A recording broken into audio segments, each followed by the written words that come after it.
Hello there, Chris here from Becca's Models, and it's time for another inbox review. Although if I do get time today, I will try to put a few parts together to see if it can be done in the usual wheels up configuration that all aircraft should be done in. So sorry, I'll put that in. If you're new to my channel, you know that I have a thing. I like to do all my aircraft, almost all my aircraft, in flight. And yeah, so anyway, let's get straight into it. What is this? This is the flanker, the Su-27 from Great War Hobby 148 scale. Now, I did have the Trumpeter 132 scale, which is a bit of an older kit. It's almost 20 years old now. And yeah, after first inspecting this, bought this on spec. Actually bought it and it was full of aftermarket, and I've got rid of a lot of that stuff, so it's got all I need in it that I want. After looking at this kit very quickly, I knew I didn't need the Trumpeter one anymore. I mean, the Trumpeter one is a very good kit compared to the MiG-29. It's a lot better, but Great War Hobby are doing better and better things as they're advancing in the hobby. And yeah, I'm really excited to share this with you guys and girls, because I think this is going to be, and I've seen a few of these built up, it's going to be an amazing kit, but it's going to need a few modifications to actually turn it into an aircraft model. So without further ado, let's have a look inside. Going to do this review a little bit different. I'm going to start cutting it apart. Alright, there was a funny little online discussion started by Matt McDougall at Doogs Models. He's always got something funny to say. Love watching his videos and reading his stuff. He was talking about the different stages of kits that you have in your stash, and you know, what stages of completion are they in, or what are they slated for? And you know, have we got stuff that's a shelf of doom? Have you got things that are, that's just a quick slammer build? Or I've got things that I want to do when I'm a bit more advanced with my skills, blah blah blah blah. What do you do? How do you organize your kits? And I long story short, I said one of the first things I like to do is, when I get a kit that I know I'm going to build, I know that this is never going to go on the sale pile, which I've just recently gotten through, thank God. Thank dog below. Where is Penny? She's around. Anyway, first thing I do is I like to assert dominance, and I cut stuff off sprues. So let's go. And I've forgotten which number I'm supposed to do. Anyway, X9. So what I'm doing here, ladies and gentlemen, is I'm going to see if this is in-flight capable out of the box. And it's not. My heart skipped a little bit when I was reading the instructions, and about page step 3 it said, oh, for in-flight pose. I'm like, oh, what? It can be done in flight, woohoo! No, they were just talking about how the how to pose the flaps and slats and all that sort of stuff. So they give you the option, and also for the inlet covers on the intake trunks, they give you the option, just like on an F-14, yeah, that they can be raised or lowered, I believe, or with FOD covers. I don't know, I have to look at that a bit closely. Anyway, that's not something I'm interested in. Maybe you guys are. I don't do parked aircraft most of the time. The only ones I do like is an F-14 parked on the carrier deck. This looks brilliant. Alright, does it fit? Have I gone the wrong way around? You know, it really helps you read the instructions. So what's it say? Well, it doesn't really say. Or does it? Read the instructions. Oh, no, that way, okay. There are the hinges. I haven't cut the hinges off. Let's zoom in, because you know what the hell I'm talking about. And why I get excited at this stage of the build. So I'm not going to cut it off just yet. I'm just going to see if it fits. They do have nice lip all the way around, so that makes it gluing in easy. And I might, ladies and gentlemen, I keep saying ladies and gentlemen, sorry, but I am excited. Oh, for God's sakes, dog's sakes, I can't swear. If I swear I won't get monetized. Okay. Sod it, let's get rid of these things. Hinges. Some kits do provide these hinges as separate items, and that's a really good idea. And I think Great Wall did that on their P40. I could be wrong about that. Okay, so hinges are almost gotten rid of. Let's see if it fits. Now, if you don't like this section, skip ahead. But, oh, did you hear that? Did you hear that little snick? Oh, I love hearing snick. Snick! Look at that. Fits almost perfectly. I think I can get... Yep, snickety snick. Huzzah. Nose wheel well done. Alright, let's fast forward, see if I can do these two. And then we'll have a look at the instructions and stuff. But, you know, Becca's excited. Ooh. So how does the main gear fit? Well, Yeah, there's only 2 doors, thank God, like the MiG-29, it was about 72. And yeah, I haven't had to clip anything off just yet. And I've done a test fit, and I've just been absolutely amazed and astounded by the quality of this one-piece slide molded intake. It's just, I can't see any mold slips or seam line problem, or the detail's just amazing. I could swear this is a Tamiya kit. The plastic feels like Tamiya. So this is the cradle that it came in. I'll talk about this one later, because yeah, wow. And then talking about your snicks, when I first put this on, I haven't cut this fuselage lower wing off yet, but let's see if I can do it. Hear that? Click. Get your hand out, your fat bloody hand out of the way, Becco. Snick. So hear that? That just, oh, perfect fit. Beautiful.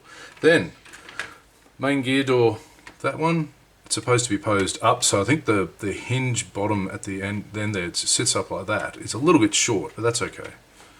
If I put that in, look at that, fell in. Can you see that? Snick. Fits perfectly.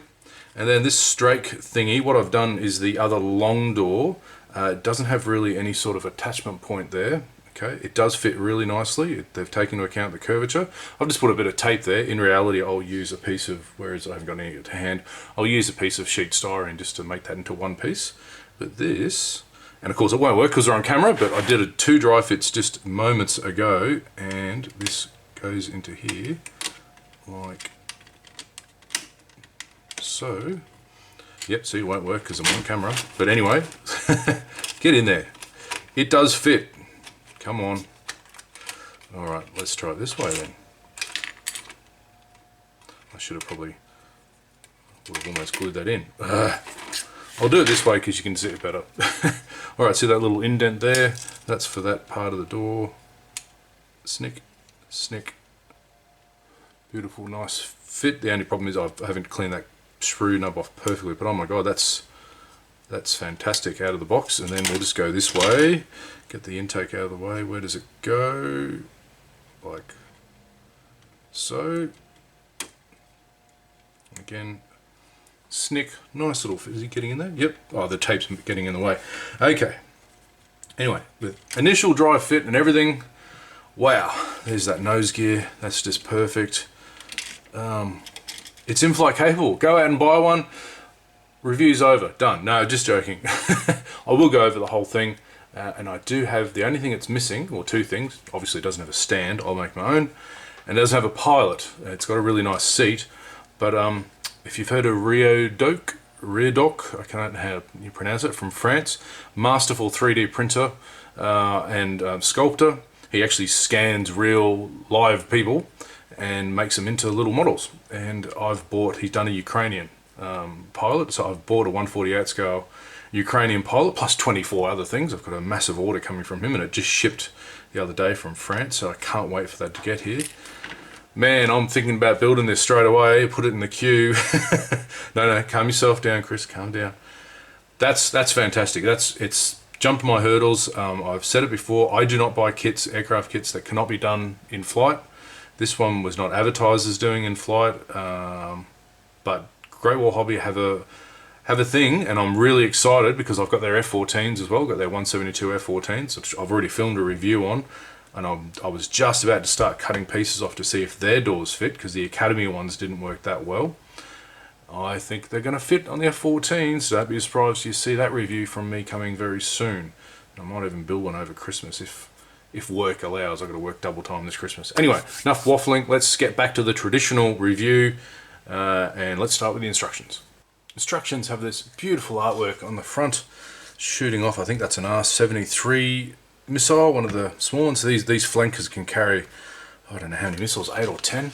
There was a famous, first couple of days of the Ukrainian war, one of their flankers landed in a neighbouring country, and it was just festooned, love that word, got to put it in, with missiles. Now, if you've watched one of my reviews about Great Wall Hobby before, no, their instruction booklet isn't destroyed. What they do is they put the sprue map with all the parts on a separate piece, okay? And also your paintball ads. So what you can do is you can have this up against, so I've got it there leaning up against the back of my workbench, and then you've got your instruction booklet, which is then bound together with staples here. So if you want to find a part, you go, where's P9, or where's P sprue, there it is, boom, I know what it looks like, I go off and get it. So that's great, instead of having to go back and forth, and some kits don't even have a sprue map. So let's have a look at the instructions and all the rest of it, and all the way through and everything like that. So it looks like at first glance, step one, you're building the ejection seat, which has got quite a few parts. They give the option of having molded in seat belts or not. How interesting. See how I go when I get my pilot figure from Rio Doke, see what it looks like. Okay, the instruction format is the exploded photographic CAD sort of view, and then they give you the decal callouts all along the way, and they give, it looks like I'll just check the paints, yeah, they're using Gunze GSI Krios Mr. Color paint callouts, the C ones in blue. Okay, so I'm just going to go through this quite quickly. You can find these online, I believe. You got decals for the instrument panels there. The tub's fairly conventional. That was the instructions, it wasn't me. Alright, so we've got the nose wheel here, and it's interesting, they're actually starting to label what the parts are, which, you know, I like that. I remember the old Tamiya kits when I first started building tanks before I joined the army back in, 1980 something. They all told you what part was what. So you got the nose gear bay radar equipment box. They tell you can skip that if you don't want to build it.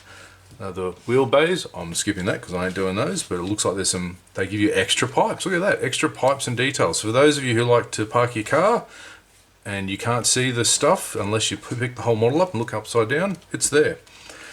Wheel wells go in. More wheel well detail. So yeah, you're going to be, it looks like they're doing, they give you the attachment points, but not the full. This is really interesting. This is really smart engineering. I think Great Wall Hobby are really defining themselves as one of the better Chinese manufacturers. I mean, yeah. So these are what they're giving you are the parts for the main landing gear, but they won't stick out too far. I know a lot of it's sticking out a little bit, but a lot of other manufacturers, they have you stick out all the way. Even Tamiya, I believe, in the new F-35.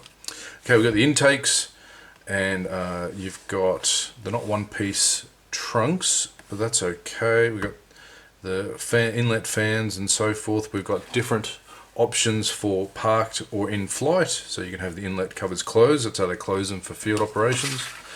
Going down, and if you watched the bit before this where I showed you how I fitted the landing gear closed up, those one-piece, beautifully slide molded, perfect. I can't find any fault with them. Intake engine covers, they just schnick straight in position perfectly. Amazing. Okay, fuselage halves, blended wing goes together. Got a few bit. Add some weight if you're going to park it. We've got different options for the HUD. I saw that before. There's a little photo etch set, and we've got the front windshield, which I misidentified as being a second canopy. What they've done is very smart. They've molded it as a complete panel line piece, so you put it over, and that forms that panel line. F-14s like in Tamiya and so forth do that. You got the options for your slats up here, and these little covers that go over the gear, and then the radome, and oh wow, the radome's got a lot of detail going on it, and I just noticed it in the box. It has it's one-piece slide mold, so you don't need to do two halves together, and they give you a metal pitot tube that goes in the front there. It's got a lot of little fiddly details there. Canopy, they've provided lots of details, mirrors on the inside there. This is looking great. Posable rudders, thank you. Okay, all aircraft models should have posable flight surfaces. Air brake. This is looking fantastic. Only short, small, can you see that? Sorry, oh, glare, get out of it. It's only got the short exhaust. That's actually quite good. So they haven't provided like Trumpeter do. They provide an entire engine, which you never bloody see, and all that wasted plastic and on time and engineering that could have built a bloody pilot. So they haven't done that. Well done, Great Wall. That means, yeah, that's great. And actually, the way they've engineered that, I might be able to put the acrylic rod up the bum, as it's called. Okay, radome can be displayed open. Got all the parts coming together. That really long nose that they've got in between the, oop, that's going to fall over, hang on. That really long nose tail thing, that can be displayed open. Oh, that's interesting, okay. And then we get the landing gear page, which is normally one I skip for obvious reasons, but wow, that's really, really well detailed. They've really put a lot of effort into that. And the nose gear, It's got so many parts. You've got separate clear parts for that. The main landing gear looks really good. I've seen the wheels, they've got weighted wheels, so that's good. We've got photo etch options for putting the hub, so a bit more hub detail. And there's the landing gear going in. Here's the main landing gear parts, which I've cut off the hooks and they fit in there beautifully, lovely. They snick right in. And then the main door, sorry, that's the nose one. That's the nose. That fits in perfectly. If you just take these hooks off. Unfortunately, they didn't engineer the hooks separately. I've seen that on other kits, and I think Great Wall do it on a few other ones where those hooks, so you can decide if you want to do it up or down. Yep, more landing gear parts, lots of internal decals that go into areas, so it's a very well thought out kit. I'm really impressed. Final bits and bobs, and then we get to the missiles, and rocket launchers. And that was what was in that box. I had a sneak peek in that little white box. One piece slided missiles. Done. Yeah. And depending on how they go, yeah, I would get some 1mm magnets, and I would drill a hole, magnetize them to the pylons, just like I did on my 132 MiG-29. They're big missiles, particularly these R-27, the ERs, the big chunky boys. I have seen some of them with the rocket launchers on. They give you a weapon ordnance layout where you can put what. There should be some... Is there any fuel tanks? No fuel tanks. Alright, so then we get into stencil heaven. So, all that time spent not having to glue on fins and so forth on these missiles, you've got stencils galore on all the pylons. And then on the airframe itself, one page devoted to each one, so they're not trying to save money here on printing. Look at all those stencils. Okay, and then we get a very basic explanation of all the different types. So there's 3 Russian Air Force ones there from 03 through to, or even from back from 1991. And then the other 6 in total, there you go. So there's a couple of Chinese ones as well. Some early 90s exported ones to China. And then of course we have the Ukrainian one at the top there. That's the instructions. Wow, great booklet. That might even be one to keep. It's just beautiful. I might even keep that and frame that picture. I'm loving that. Let's have a look at the decals. Oops, I've also got these, if you didn't see them before, these are the DN paint masks, so I will be painting on, if I decide to do that. You know, I am tempted to get a second one. I'm nuts, aren't I? Tempted to get a second one to do a splinter cam. Oh, I'm crazy. Anyway, there's the decals. It says made in China, so I don't know who actually makes them. They look really flat, minimal carrier film, but yeah, I don't know about these ones. They look alright. They look really well printed. You can't see anything out of register. The stencils look quite nice, and there's 2 full pages of stencils. So I have heard there have been problems with these stencils, not this particular kit, but in other boxings. Or maybe I haven't. Maybe I'm getting that confused with Kitty Hawk. Might try some of these out before I commit to doing the whole thing. We got, actually, I'm really impressed with the cockpit. Let's tighten that up, Chris. The cockpit decals. Now, normally I would flange. Can't think of the word. I haven't had lunch yet. I'm really hungry.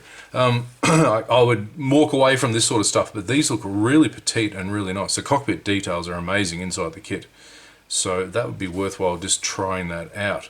I don't intend to go any more out of the box apart from the pilot for this kit. I want to do it completely out of the box if I can. I think there's more joy to be found doing stuff out of the box instead of cutting off resin and, you know, decimating parts to put instrument panel stuff on and what have you. Let's have a look at a few other things before we change channels to the okay, so there's a very small photo etch fret. These are some of these I think they're wing stiffeners. It's said in the instructions. Okay, and then you've got a little one-piece HUD there. I won't take them out of the bag. You get this really lovely metal pitot tube, and it looks like there's some film there for the HUD as well. Alright, let's begin this Sprue Tour next. What's in the box? Well, it's not Gwyneth Paltrow's head. It's, come on camera, wake up. It's all the missiles. All one piece, slide molded. There we go, if I can get it out. There it is. All the fins and everything are done, complete. Okay. It's really lovely texture. We've got the exhaust at the back. The fins are quite thin. Look, I don't see the need for aftermarket when you've got that. You know, 2 clips of the sprue, so 3 actually, and a little bit of magic on a sanding stick, and you're done. What else we got? We got the little R73s, I think that's what they are. Oh, I remember these from my MiG-31 video. So these are nicely well protected, if I can get it out of the damn thing. Nice protected. Yeah, look at that. That's really lovely detail. They've done a really good job with that. So that's a good innovation. There's all your missiles. What, 1, 2, 3, 4, 5, 6, 7, yeah, 10. 10 missiles. That's going to be fun. So I'm not going to do every sprue. We're just going to have a look at a few things and raise the salient points. Let's do the small stuff first. I need to tighten up. Add your own sound effects for that. Okay, so this is the nose. Yeah, beautifully slide molded, as you can see, the way they've done that. And no faults. Panel lines look really nice. It's designed to hinge if you want to have it kept open, but the attachment points are done there. That's fine. That looks really good. Now, speaking about the nose, let's look at the clear parts.